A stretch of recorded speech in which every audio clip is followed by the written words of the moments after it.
ఒకడేమో హిందువుల్ని ఉగ్రవాదులంటాడు, ఒకడేమో 15 నిమిషాలు సమయం ఇస్తే హిందువులే లేకుండా చేస్తానంటాడు.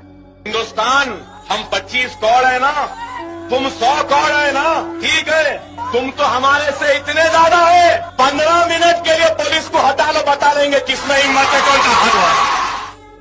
ఒకడేమో హిందూగాళ్లు బొందుగాళ్లు అంటూ విద్వేషం వెళ్లగక్కుతాడు, టెర్రరిజాన్ని ప్రోత్సహిస్తోన్న మతోన్మాద పార్టీతో అంటకాగుతాడు. మనం ఈ హిందూగాళ్లు బొందుగాళ్లు ఈ దిక్కుమాలిన దరిద్రంగాల చేతుల పడి విలవిల్లాడుతున్నది ఈ దేశం. ఒకడేమో భారత్ మాతాకి జై అనను అంటాడు, ఒకడేమో వందే మాతరం పాడనంటాడు, ఒకడేమో పరాయి దేశం జిందాబాద్ అంటాడు.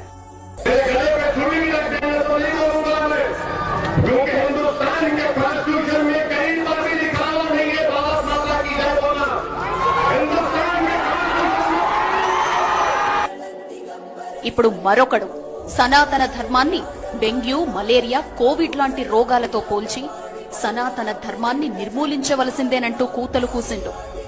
சனாதன எதிர்ப்பு மாநாடு என்று போடாமல் சனாதன ஒழிப்பு மாநாடு என்று நீங்கள் இதை போட்டிருக்கிறீர்கள், இதை அழைத்திருக்கிறீர்கள், இந்த நிகழ்ச்சிக்கு பெயரிட்டீர்கள், அதற்கு என்னுடைய வாழ்த்துக்கள். சிலவற்றை நாம் ஒழிக்கத்தான் வேண்டும், எதிர்க்க முடியாது. கொசு, டெங்கு காய்ச்சல், மலேரியா, கொரோனா இதையெல்லாம் நம்ம எதிர்க்க கூடாது, ஒழித்து கட்ட வேண்டும். அப்படிதான் இந்த சனாதனம். சனாதனம் என்பதை எதிர்ப்பதை விட ஒழிப்பதே நாம் செய்ய வேண்டிய முதல் కార్యమాகும்.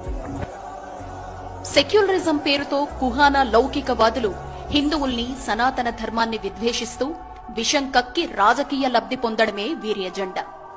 గుర్తుపెట్టుకో ఉదయనిధి, సనాతన ధర్మాన్ని నాశనం చేయాలనుకునేవారే నాశనమైపోతారు అనేది చరిత్ర చెబుతున్న మాట. మీ ప్రభుత్వ చిహ్నంలోనే ఆలయం ముద్రణ ఉంటుంది, దమ్ముంటే ఆ చిహ్నాన్ని తొలగించండి, అప్పుడు పర్యవసానం ఎలా ఉంటుందో మీకు తెలుస్తుంది. ఈ రాజ్యాంగం ప్రకారం ప్రమాణం చేసి అధికారంలోకి వచ్చిన ఒక మంత్రి ఈ విధమైన వ్యాఖ్యలు చేయడం మనిషికి అధికారం తలకెక్కించుకొని మాట్లాడిన మాటలే.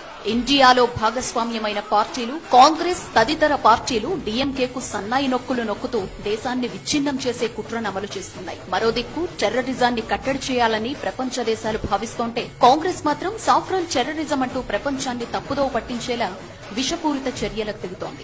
ఆలయాల నుంచి వచ్చే ఆదాయంతో ఖజానా నింపుకునే మీరు ధర్మంపై విషం చిమ్ముతారా? సనాతన ధర్మం మీద అక్కసు వెళ్లగక్కిన చాలా మంది కాలగర్భంలో కలిసిపోయారు. ధర్మంపై దాడి చేయాలనుకునే, దేశాన్ని విచ్ఛిన్నం చేయాలనుకునే పార్టీలు మూల్యం చెల్లించుకోక తప్పదు.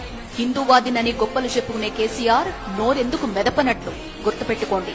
సనాతన ధర్మంపై విషం చిమ్మే విచ్ఛిన్న కారులకు వినాశన కాలమే.